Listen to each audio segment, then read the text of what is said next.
Good morning, everybody. Today we have an interesting new guest, Ambassador of Republic of South Africa. Madam, good morning. Good morning, Mr. Braiter.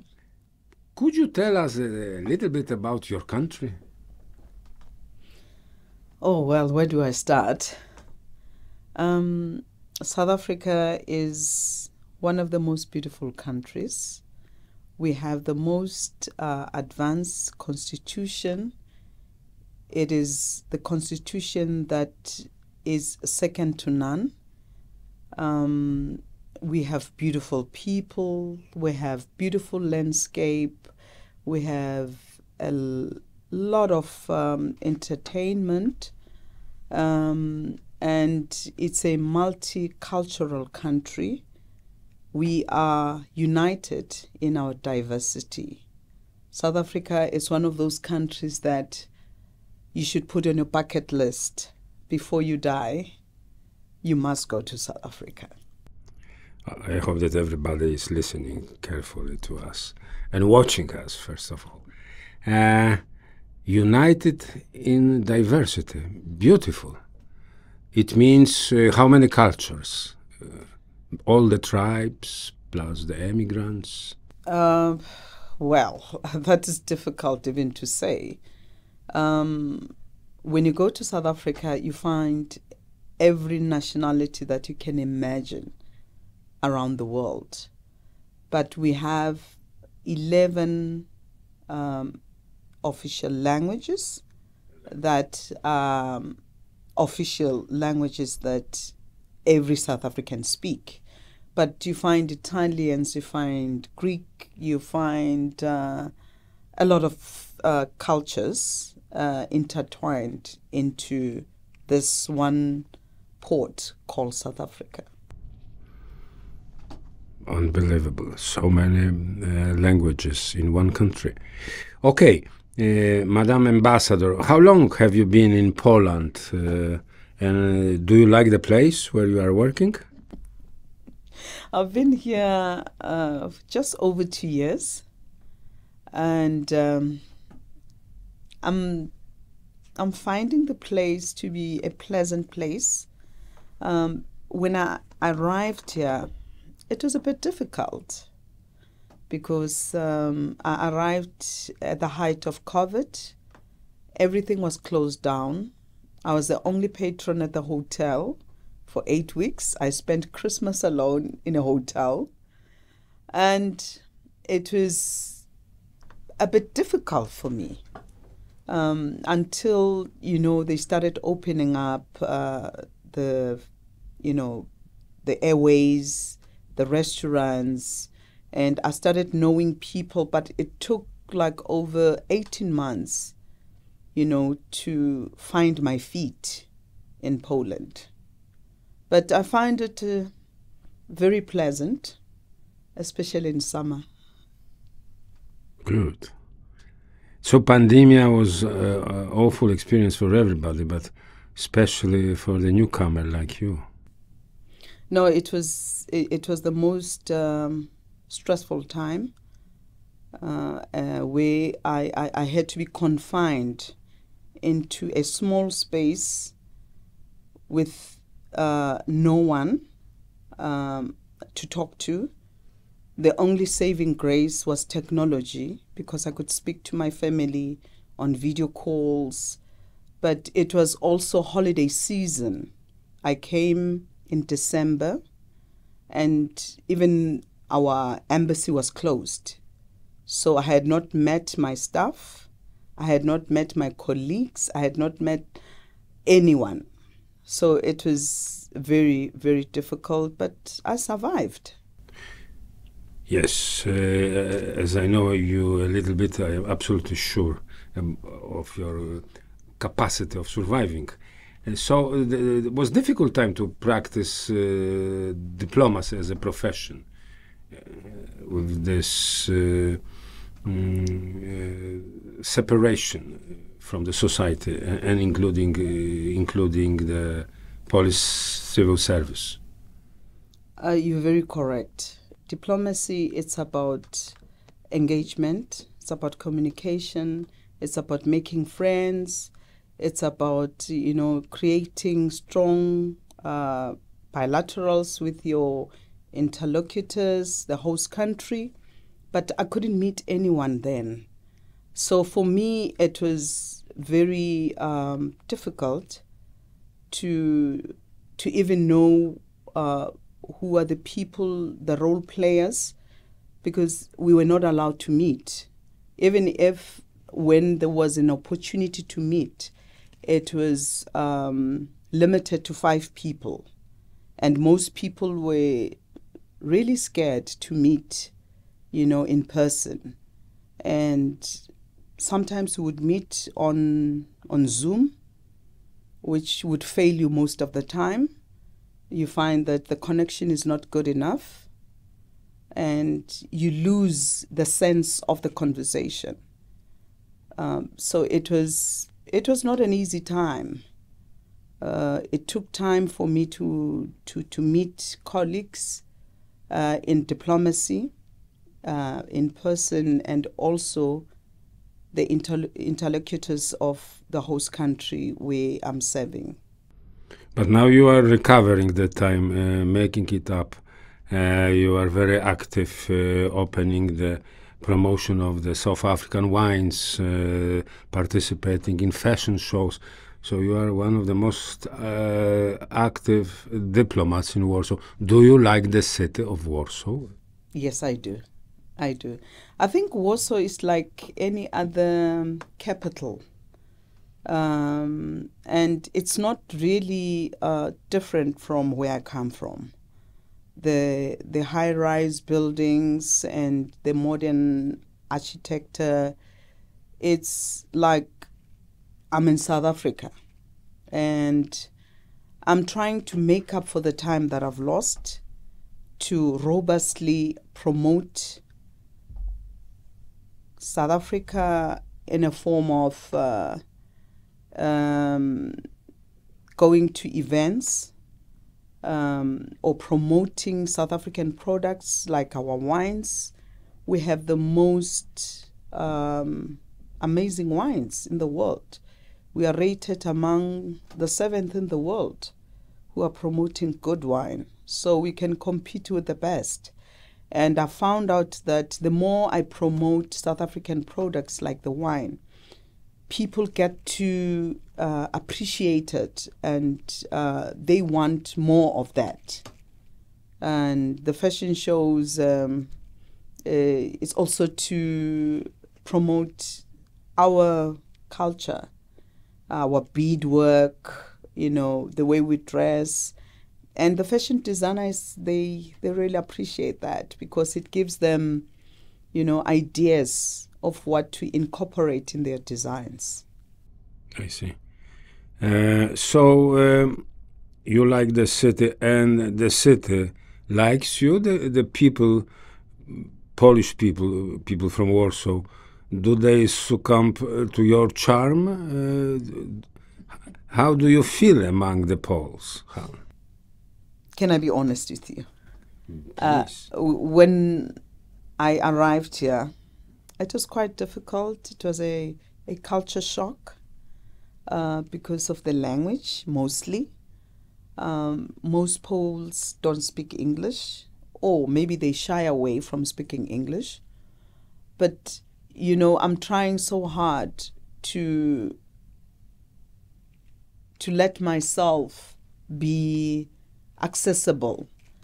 So I'm also even studying Polish, but I haven't gotten too far with that. It's very difficult. But the people You didn't have problems asking water. I know survival Polish. Yes, survival Polish. So that I can get around easy. Because what I've noticed is that Poles, the minute you speak just a word in Polish, you find people smiling, and I can't continue. But I know how to greet, I know how to say goodbye, and I know how to say thank you. That's survival language in a foreign country. Is this job that you are having in Warsaw, it's in some extent different from the previous one that you've been exercising in your country? You know, that's a difficult question to answer, but I will try to answer it as best as I can. I've been a social activist, and I've been in politics. I've been in, social settings where we were like a civil society fighting for people's development and rights. And now I'm on the other side of the table. But in a way... Representing the authority. Yes, now representing government. But I come from government, but not as a diplomat. I come from government because I was working in the presidency. So I understand what presidents go through. You have to juggle and try to make your country's position clear on the international stage. So diplomacy, for me, it's a humbling experience because it's not like being in politics. Diplomacy makes you to want to balance your comments and your opinions. You have to find the middle ground. You can't be an extremist. So that's what diplomacy is teaching me, to build more friends, friendly relations, and especially with my host country interlocutors, I think it teaches me to be humble. I see. I can understand. I used to do a similar job. So all those challenges that you have undertaken in your previous life, professional life, make you stay on the top of the barricade, or sometimes you are on the left side of the barricade, or on the right side, being in favor of people or in favor of the government, defending your government. How you can conciliate these two different approaches? It's a different balancing act, but as I mentioned earlier, that diplomacy will teach you things that you didn't maybe understand when you were on the other side. Because diplomacy, it's about communication, it's about negotiations, it's about dialogue. So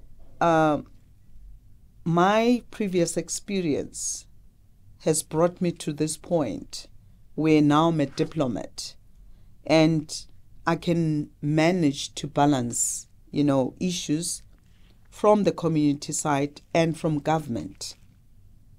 It gives me that balance, It's not an easy one, but I understand both sides. So we have to find the middle ground.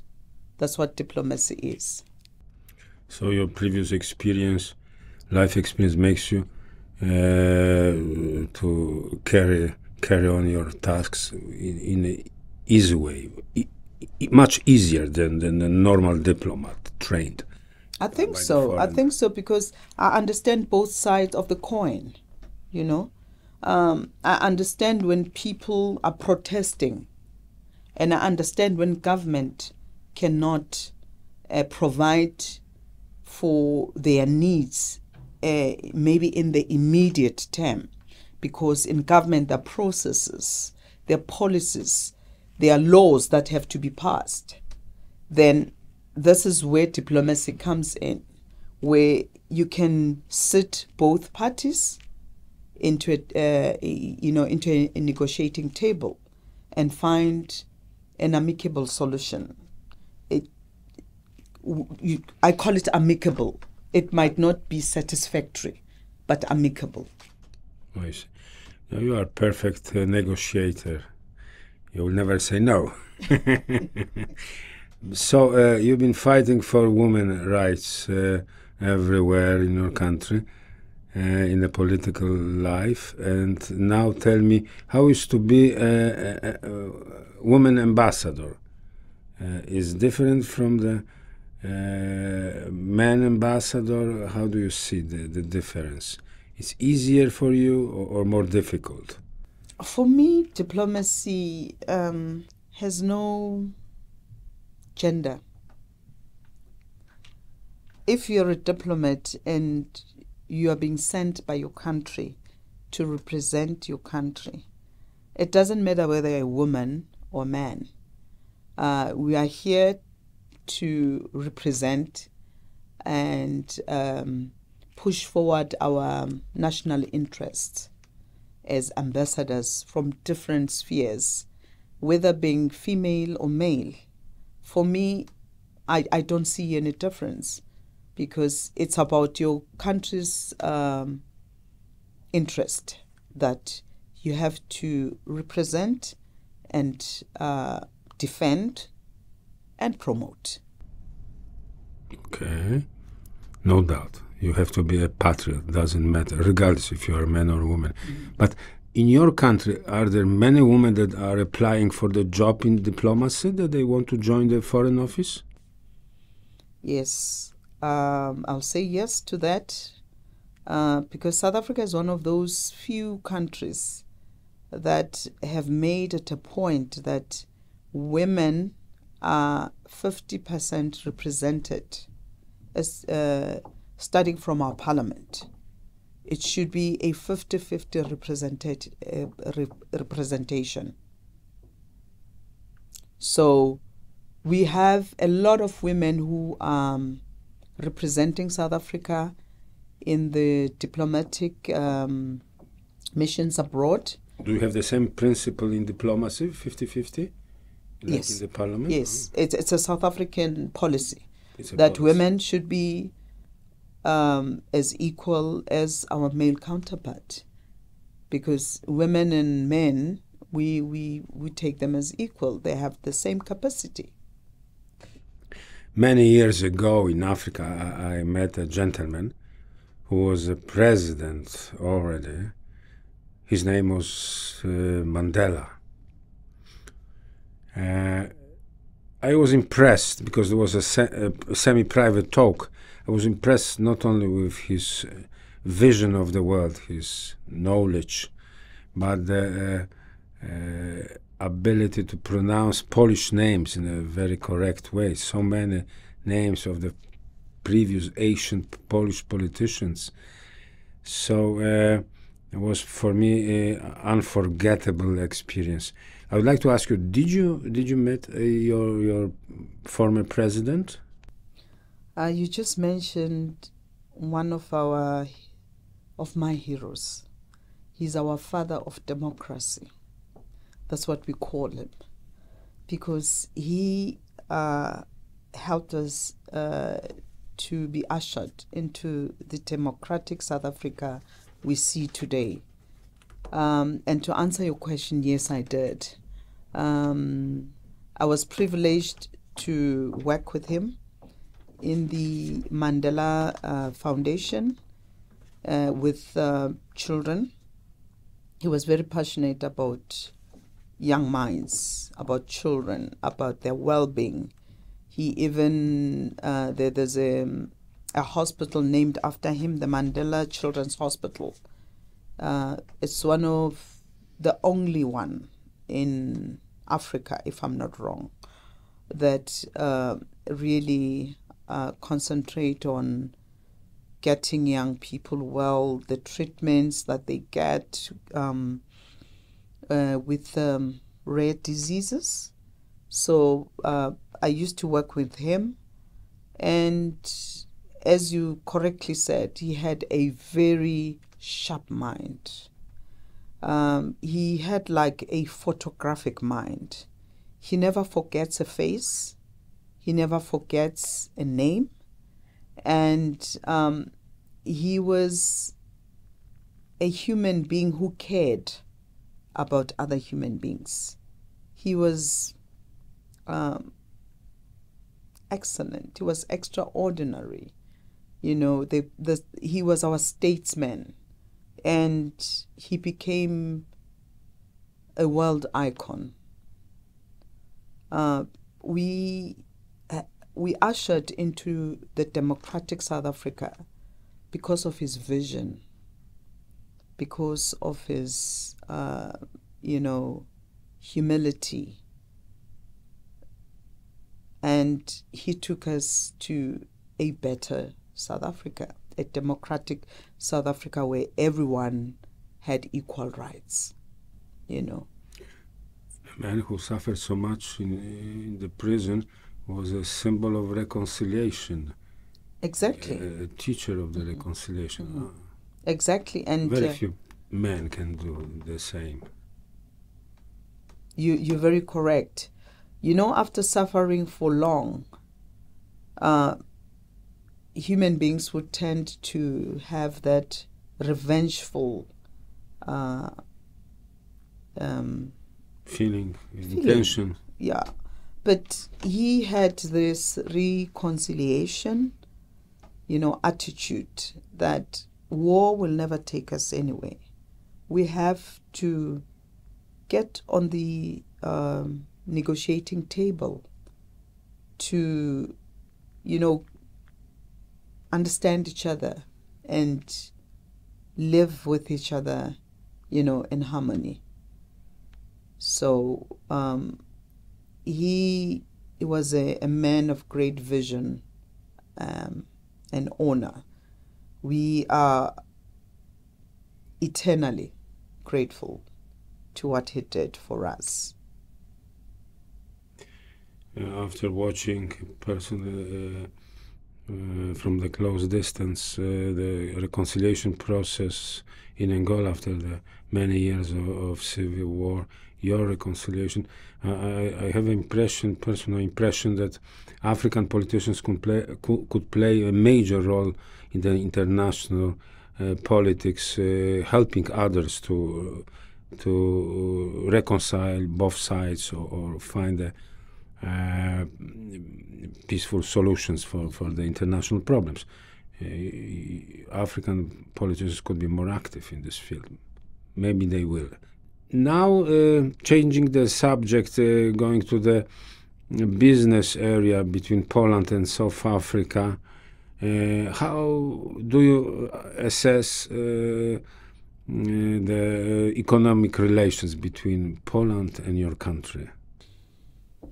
Economic diplomacy between Poland and South Africa, it's getting stronger.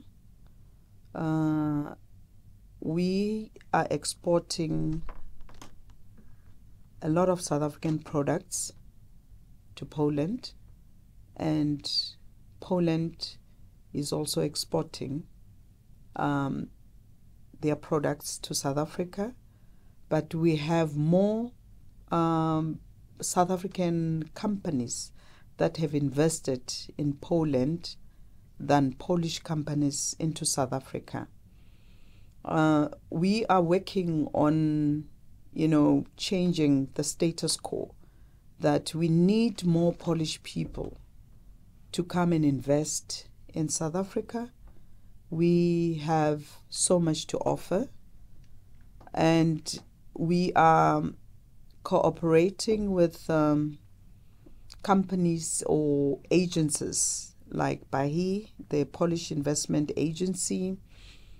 We try to get companies to go to South Africa to see the potential that is there.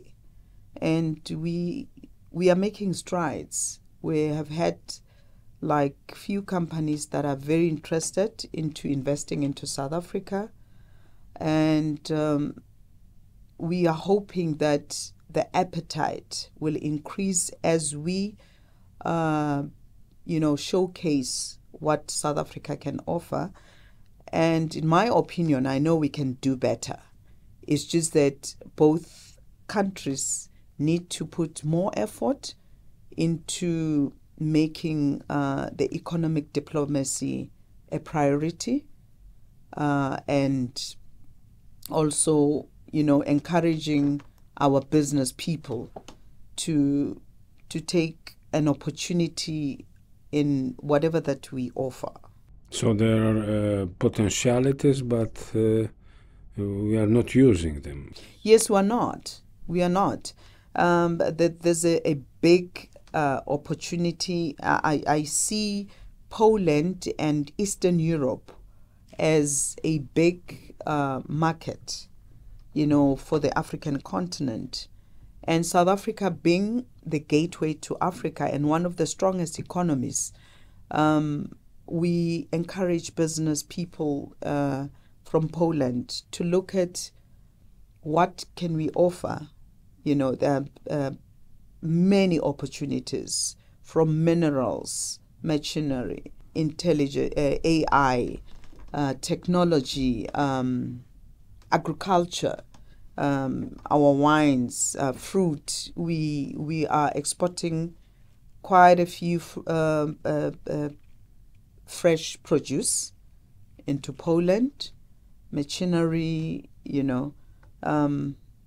so I feel that there's a big opportunity for us to still explore through these agencies and the chambers, of which we have good relations with. People in the last 20-25 years of the Polish economy, there are new fields of where Poles are specializing themselves. In the past was mining sector. It's still very strong, but there are no longer fishing. It's not longer our industry. We couldn't compete with other countries. Shipyards are not producing anymore such a powerful navy and boats. So, but there are new fields, new areas like IT. Poles are specializing in the waste management. So maybe there is some future for the Polish companies with these new technologies and creativity that they have. Maybe food sector. Poland is very strong in agriculture. Are they, the business people from this area, are they trying to conquer your market? Oh, definitely. We've had a few positive leads in the sector of waste management, in IT, in technology, that are interested into looking at the South African market, and some of them have traveled to South Africa, and they came back with positive feedback from the people that they met at different companies, different government departments, and I think there is potential for such collaboration in the near future. So you advise direct contacts and visits in South Africa, yes, for the Polish business community? I think that would be my best advice, because South Africa is this country, you read about it, but when you get there, you find a different country. It's a country that has, opportunities that are endless. It's a country that has strong legal systems. It's a country that can offer you many products that you never even thought you could have. There are many countries like in Europe who have invested so much into South Africa. So the Polish business community, I would really advise them to have maybe a business mission to South Africa and see how they can collaborate with South African companies. Okay. It's really a big opportunity for them. and it's a new supply chain market for them. Certainly, Polish business community can compete with other nations in your market. South Africa as a business destination, and what about tourism? Are Poles discovering your country step by step? Because Poles love to spend holidays in the beautiful places. Well, South Africa is its beauty. It's not comparable to any other country. You're a very good diplomat. Oh, it's a beautiful country that offers, different kinds of tourism experience. If you want to be in the wild, we call it safari. We have the Big Five. If you want to see one of the UNESCO Big Five, what it means? The Big Five is the animals that you don't just find anywhere. Okay. Yes, your lions, your leopards, all those, the elephants. So we have the Big Five, and we have the most beautiful scenic provinces in the north of South Africa. If you go to Cape Town, you find the Table Mountain. If you go to Durban, it's a beautiful city with a beautiful coastline, beautiful weather, beautiful food. You swim with the sharks. You have an experience to swim with the sharks. You go to Johannesburg. It's bustling with activity. It's a city that never sleeps. So if you want a holiday that is quiet, we recommend where to go. If you want different experiences, you find it in one country. Some people have said, if you have not been to South Africa, you have not seen the world. Beautiful sentence. You don't need to conquer my heart. I've been already in your country. I know. And I enjoyed very much Cape Town, Johannesburg, and some other places. Okay, but correct me if I am wrong. We don't have a direct flight from Poland to South Africa. Not yet. Are there? Yeah, no, not yet, but we are working on it. We had a meeting recently with LOT to try and get a direct flight to South Africa, and we're working on those possibilities. It's not an easy thing, but we will have to devise some means to find a way and get the traffic around the region, that people from, for example, from Ukraine, because of the situation there, they cannot fly, so they have to come to Warsaw, because Warsaw is a transit country at this moment to any other part of the world. So we're looking at those possibilities. Maybe we try with one flight and just test it out, because airlines, they depend on the bottom line.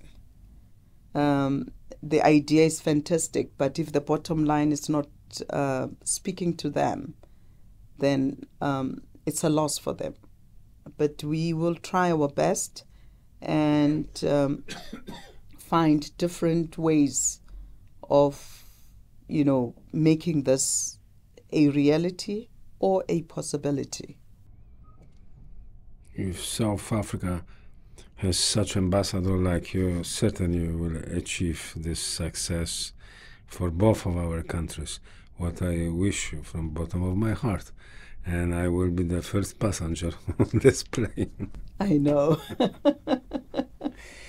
Madam Ambassador, thank you for your presence and your openness and all the beautiful images that you put in our minds of your country. I wish you a lot of success in Warsaw and a good stay in our city. Thank you very much. Thank you, Mr. Braiter. It was an honor for me to be here and just promote my country, which is what ambassadors do, is to promote their country and also, make people to be attracted to faraway countries like South Africa, because I know people think that South Africa is too far, but it's worth going to. Thank you very much for having me. Thank you.